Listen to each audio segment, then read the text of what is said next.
معراج کا واقعہ اسباب کے خلاف ایک انتہائی عجب اللہ کی قدرت ہے، کیونکہ جب آدمی پس جاتا ہے نا اور کہتا ہے متی نصر اللہ، یا اللہ تیری مدد کہاں ہے۔ یہ واقعہ طائف کے بعد پیش آیا ہے، جب آپ بے بس ہو گئے تھے، پتھر کھا کے شدید زخمی ہوئے۔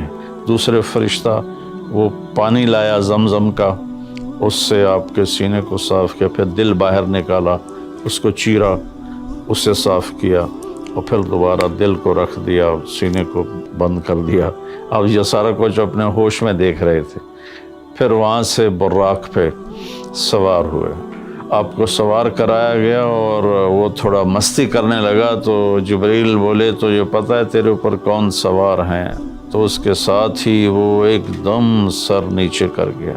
اب اتنی بڑی کائنات کا سفر کر کے واپس تشریف لائے۔ تو اس میں ایک بڑا سبق ہے، وہ یہ ہے کہ اللہ نے اپنے نبی کا ہاتھ پکڑا، اپنی ذات تک پہنچا دیا۔ ہم اپنا ہاتھ اللہ کے نبی کے ہاتھ میں دے دیں تو ہم بھی اللہ کی ذات کے تک ہماری بھی پہنچ ہو جائے گی۔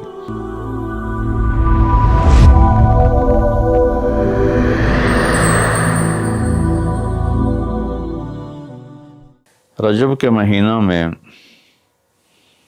اللہ تعالیٰ کے نبی کو اللہ تعالیٰ نے اپنے پاس بلایا، جس کو ہم معراج کہتے ہیں، شب معراج، لیلۃ المعراج، اور اس کے لیے اہتمام بھی کیا جاتا ہے عبادات کا، خیرات کا۔ یہ اللہ تعالیٰ کی بہت بڑی قدرت میں سے ایک چھوٹا سا نمونہ تھا کہ 3 کپڑوں میں اٹھایا اور سارے خلا کے پردوں کو چاک کروا کے 7 آسمان کے دروازے کھلوا کر سدرۃ المنتہا پہ جبریل کی بھی بس ہو گئی کہ اس کے آگے اتنا بھی اوپر گیا تو جل کے راکھ ہو جاؤں گا۔ تو اس سے اوپر آپ تشریف لے گئے، اور پھر عرش خوشی سے جھوم اٹھا، اہتز عرش الرحمن، عرش خوشی سے یوں جھوم رہا تھا۔ خوشی میں انسان بے خود ہو کر جھومنے لگ جاتا ہے، تو کہ اللہ کا عرش جھومنے لگا آپ کی آمد پر، اور پہلی ہستی ہیں جن کا قدم اللہ کے عرش پر پڑا، اور اللہ تعالیٰ اور اللہ کے محبوب کے درمیان جتنے نور کے پردے تھے اللہ نے سب ہٹا دیے، اور السلام علیک ایھا النبی ورحمۃ اللہ وبرکاتہ۔ اللہ تعالیٰ نے ایسا خوبصورت سلام پیش کیا، تو اللہ کے نبی پہ قربان جاؤں، انہوں نے اپنی امت کو بھی شریک کر لیا، السلام علینا وعلی عباد اللہ الصالحین۔ یا اللہ ہمارے اوپر بھی سلام ہو آپ کا، اور جو میری امت کے نیک لوگ ہیں ان پر بھی آپ کا سلام ہو، آپ کی رحمت ہو۔ تو معراج کا واقعہ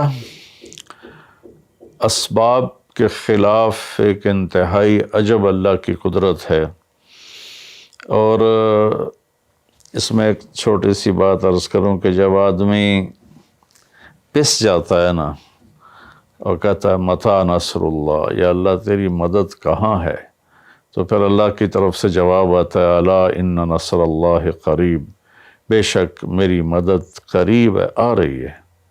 یہ واقعہ طائف کے بعد پیش آیا ہے، جب آپ بے بس ہو گئے تھے، پتھر کھا کے شدید زخمی ہوئے، پھر آپ مکہ تشریف لائے تو باہر ٹھہر گئے، اندر آنے کی آپ کی سکت نہیں تھی، اور آپ نے زید ابن حارثہ کو اخنس بن شریک کے پاس بھیجا کہ مجھے پناہ دو، میں مکے میں داخل ہونا چاہتا ہوں، تو اس نے انکار کر دیا، کہا میں نہیں پناہ دیتا۔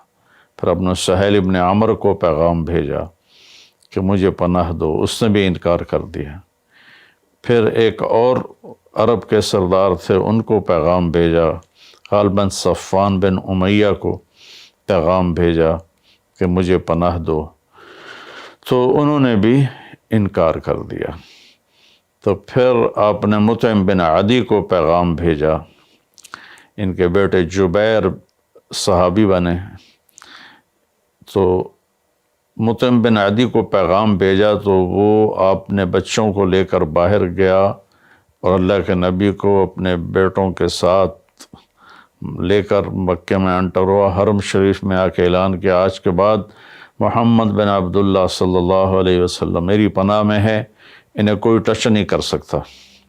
ابو جہل نے کھڑے ہو کر کہا تم یہ اس کا کلمہ پڑھ کے کہہ رہے ہو یا اپنی سرداری کے زوم پر کہہ رہے ہو، اپنی سرداری کے بلبوتے پر؟ کہا نہیں، میں نے اس کا کلمہ نہیں پڑھا، جو اللہ نے مجھے سٹیٹس دیا ہے اس کی وجہ سے کہہ رہا ہوں۔ کہ پھر ٹھیک ہے، ہم ان کو کبھی ٹچ نہیں کریں گے۔ اس قدر حال سنگین ہو گیا تھا، اور کبھی آسمان کے فرشتے نہیں روئے سوائے دو جگہ۔ ایک دفعہ جب ابراہیم علیہ السلام نے حضرت اسماعیل کو الٹا لیٹایا اور چھری ہاتھ میں اور سر کے بال ہاتھ میں اس طرح، اور یوں آسمان کو دیکھ کے کہا یا اللہ تو مجھ سے ناراض ہو گیا ہے کہ میرے دل میں اسماعیل کی محبت آ گئی ہے۔ اس پر آسمان کے فرشتے زار و قطار روئے تھے۔ اور ایک جب ہمارے نبی کو پتھر پڑے اور پڑھتے پڑھتے بے ہوش ہو کے گر گئے، اس وقت ساتوں آسمان کے فرشتے روئے تھے۔ اور پھر ملک الجبال حاضر ہوا، یا رسول اللہ اجازت ہو تو ان کو ایسے پیس کے سرما بنا کے رکھ دوں، ان اطبق علیہم الاخشبین۔ آپ نے کہا نہیں، لعل اللہ ان یخرج من اصلابہ من یوحد اللہ، نہیں، اللہ تعالیٰ ان کی نسل میں ایسے پیدا کرے گا جو اللہ کی توحید کو ماننے والے ہوں گے۔ اس تکلیف کے بعد یہ سفر ہوا کہ 27 رجب کو جبرائیل آئے، آسمان سج چکے ہیں، اور ہماری یعنی زبان میں یا ہمارے رواج میں کہ یا رسول اللہ استقبال کے لیے قطاریں لگ گئی ہیں۔ آپ ان کو لے کر گئے۔ آپ ام ہانی رضی اللہ عنہ، حضرت علی رضی اللہ تعالیٰ عنہ کے گھر میں تھے آپ، تو وہاں سے حتیم میں لے گئے، آپ کا سینہ چاک کیا۔ دوسرے فرشتہ وہ پانی لایا زمزم کا، اس سے آپ کے سینے کو صاف کیا، پھر دل باہر نکالا، اس کو چیرا، اس سے صاف کیا، اور پھر دوبارہ دل کو رکھ دیا، سینے کو بند کر دیا۔ اب یہ سارا کچھ اپنے ہوش میں دیکھ رہے تھے۔ پھر وہاں سے براق پہ سوار ہوئے۔ براق گدھے سے بڑا قد، خچر سے چھوٹا قد والا ایک جانور تھا، جس پر آپ کو سوار کرایا گیا، اور وہ تھوڑا مستی کرنے لگا تو جبریل بولے تو یہ پتہ ہے تیرے اوپر کون سوار ہیں؟ تو اس کے ساتھ ہی وہ ایک دم سر نیچے کر گیا، اور پھر وہاں سے پرواز کی بیت المقدس، اور وہاں آپ نے 2 نفل پڑھے اور ان کو وہیں چھوڑ دیا، اس کو براق کو وہیں چھوڑ دیا۔ وہاں سے پھر سفر شروع ہوا اللہ کی طرف۔ اس سفر کو اللہ نے یوں بیان کیا، سبحان الذی اسری بعبدہ لیلا من المسجد الحرام الی المسجد الاقصی الذی بارکنا حولہ لنریہ من آیاتنا انہ هو السمیع العلیم۔ تو اس میں اہل علم کے لیے ایک بڑا خوبصورت نقطہ بھی میرے ذہن میں ہے کہ یہ قرآن کی پہلی صورت ہے جو سبحان مصدر سے شروع ہو رہی ہے، سبحان الذی۔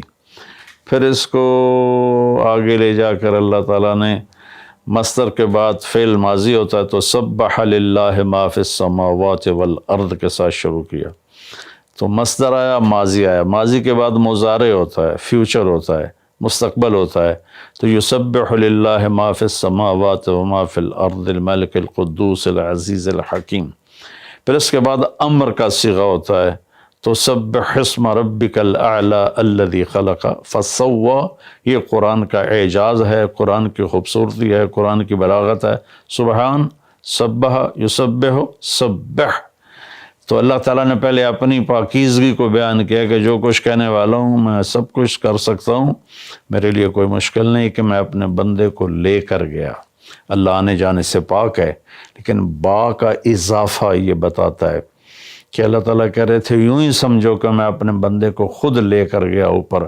آپ جبریل کے کندھوں پر، پروں پر سوار ہو کر نہیں گئے، آپ کا سفر الگ تھا، جبریل کا الگ تھا، یہاں تک کہ پہلے آسمان پر پہنچے تو دروازہ کھلا تو آدم علیہ السلام نے استقبال کیا، گلے لگایا۔ پھر اس سے اوپر گئے تو عیسیٰ علیہ السلام، یحییٰ علیہ السلام، زکریا علیہ السلام نے استقبال کیا، اور سارے آسمان کے فرشتوں نے استقبال کیا۔ پھر اس کے بعد تیسرے آسمان پر گئے تو یوسف علیہ السلام نے استقبال کیا اور سارے فرشتوں نے۔ پھر چوتھے آسمان پر گئے تو یونس علیہ السلام نے اور باقی سارے فرشتوں نے۔ تو پھر پانچویں آسمان پر گئے تو ہارون علیہ السلام اور آسمان کے فرشتے۔ پھر چھٹے آسمان پر گئے تو موسیٰ علیہ السلام اور موسیٰ علیہ السلام کے آسمان کے فرشتے۔ اس دن اللہ نے، میرا کہ میں نے پڑھا کہیں نہیں لیکن مجھے لگتا ہے کہ اس دن اللہ تعالیٰ نے سارے فرشتوں کی عبادت کی چھٹی کرا دی ہوگی اور فرمایا ہوگا بس میرے محبوب کا دیدار کرو، استقبال کرو، آج یہی تمہاری عبادت ہے، کیونکہ ہر فرشتہ بے قرار تھا کہ دیدار ہو جائے۔ پھر اب ساتویں آسمان پر گئے، وہاں ایک بیت اللہ تھا، وہاں ایک بزرگ سفید داڑھی والے یوں کر کے بیٹھے ہوئے تھے، یوں کر کے، اور لمبے ان کے بال تھے، لمبی داڑھی تھی، وہ نہیں اٹھے، وہ بیٹھے رہے۔ جب اب قریب آئے تو وہ کھڑے ہوئے اور کہا میرا بیٹا آ گیا۔ پہلے نبیوں نے کہا ہمارے بھائی آ گئے، ہمارے بھائی آ گئے، ہمارے نبی آ گئے۔ اس بزرگ نے کہا میرے بیٹے آ گئے، میرے بیٹے آ گئے۔ تو آپ نے جبریل سے پوچھا یہ کون بزرگ ہیں؟ تو انہوں نے فرمایا یہ آپ کے دادا ابراہیم علیہ السلام ہیں۔ اس میں اللہ نے ہمیں سبق دیا کہ بیٹا کتنے ہی عالی مقام پہ چلا جائے، اس کی ذمہ ہے اپنے ماں باپ کا ادب کرے، ان کے پاؤں چھوئے، ان کے سامنے سر جھکا کے چلے۔ یہ ہواؤں میں اڑ جائے، عرش کو چیر کے اللہ تک پہنچ جائے، پھر بھی باپ کے آگے، ماں کے آگے سر جھکانا ہے۔ اور یہ سبق عملاً اللہ نے امت کو سکھایا، پہنچایا کہ اللہ تو جانتے تھے کہ یہ امت اپنے والدین کی کتنی نافرمان ہوگی اور کتنے ماں باپ ہوں گے جو چھپ چھپ کے روئیں گے، کتنی مائیں ہوں گی جو دوپٹے کے پلو میں اپنے آنسو چھپا لیں گی اپنی اولاد کی نافرمانی کی وجہ سے، بدتمیزی کی وجہ سے۔ میرے نبی سے پوچھا گیا یا رسول اللہ قیامت کب آئے گی؟ تو آپ نے فرمایا اللہ کو پتہ ہے۔ کیا کوئی نشانی فرما دیں؟ ارشاد فرما دیں کہ جب مائیں بیٹیوں کے ہاتھوں ذلیل ہوں گی تو قیامت آئے گی۔ یعنی بیٹے تو کرتے ہی رہتے ہیں، اگر بیٹیاں بھی ماں کو ذلیل کریں گی تو قیامت آ جائے گی۔ تو یہ اتنا بڑا مقدس رشتہ ہے۔ آپ نے فرمایا جس نے اپنے والدین کو دکھ دیا اس پہ اللہ کی لعنت، زمین آسمان کی لعنت، فرشتوں کی لعنت، نہ اس کی نماز قبول ہے، نہ روزہ، نہ صدقہ۔ اور دوسری طرف آپ نے فرمایا جو صبح صبح ماں باپ کی زیارت کر لے تو صبح سے شام تک جنت کے 2 دروازے اس کے لیے کھل جاتے ہیں۔ نہ حال پوچھا نہ خدمت کی، صرف آ کے زیارت کی محبت کی وجہ سے۔ شام کو آ کے ان کی زیارت کی تو صبح تک جنت کے 2 دروازے اس کے لیے کھلے رہیں گے۔ پھر ان میں کوئی ایک فوت ہو جاتا ہے اور یہ اس ایک کی بھی ایسے تعداد کرتا ہے، زیارت کرتا ہے، ایک دروازہ کھلا رہے گا۔ تو یہ اس میں ایک بہت بڑا سبق تھا ماں باپ، چونکہ پہلا قصور تو ماں باپ کا ہے کہ وہ بتاتے ہی نہیں، وہ تعلیم ہی نہیں دلاتے جس سے پتہ چلے کہ ماں باپ کا مقام کیا ہے۔ اسی میں ہماری نسل ڈپریشن کا شکار ہو گئی۔ تو انہیں کیا پتہ باپ کون ہوتا ہے، ماں کون ہوتی۔ تو آپ وہاں سے تشریف لے گئے تو سدرۃ المنتہا، جہاں بارڈر آ جاتا ہے ان مخلوقات کا، بارڈر پر جبریل نے کہا یا رسول اللہ بس آگے میرے پاس ویزا کوئی نہیں ہے، ایک بالشت بھی اوپر جائے، ایک گٹھ بھی اوپر جاؤں گا تو جل کے راکھ ہو جاؤں گا۔ تو اللہ نے ایک تخت اتارا، اس سے اپنے محبوب کو بٹھایا اور وہ گئے بلندیوں کو چیرتے ہوئے، اس نے عرش پر جا کر لینڈ کیا، آپ اترے اور میرے اللہ تعالیٰ نے کہا ثم دنا فتدلی فکان قاب قوسین او ادنی۔ اللہ تعالیٰ نے اپنے محبوب کو اپنے قریب کر لیا، اتنا قریب کیا کہ فاصلے مٹ گئے، فاصلے مٹ گئے۔ تو بھائیو پھر لمبا واقعہ ہے، اور لوگ آج کل اتنا لمبا سنتے بھی نہیں ہیں، تو میں صرف جانے کا بتا دیتا ہوں۔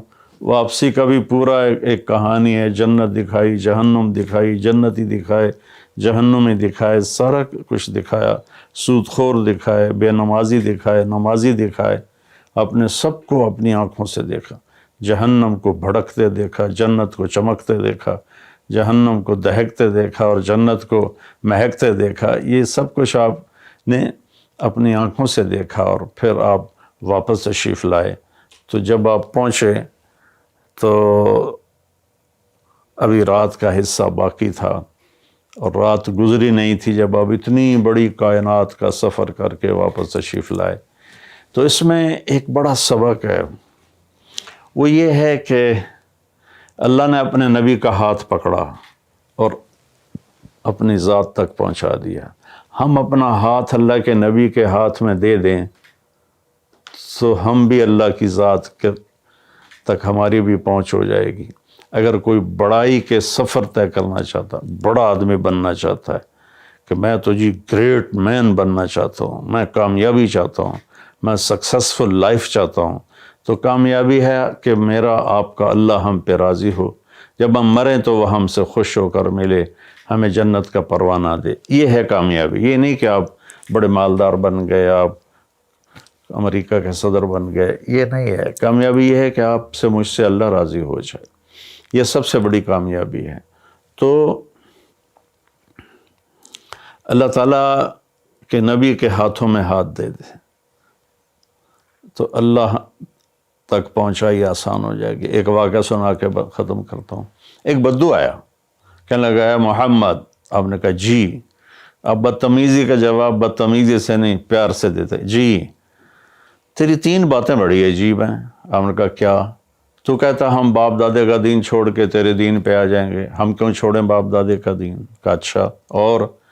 تو کہتا ہے کہ ہم مر کے مٹی ہو جائیں گے اور پھر دوبارہ زندہ کیے جائیں گے۔ کہا اچھا، اور؟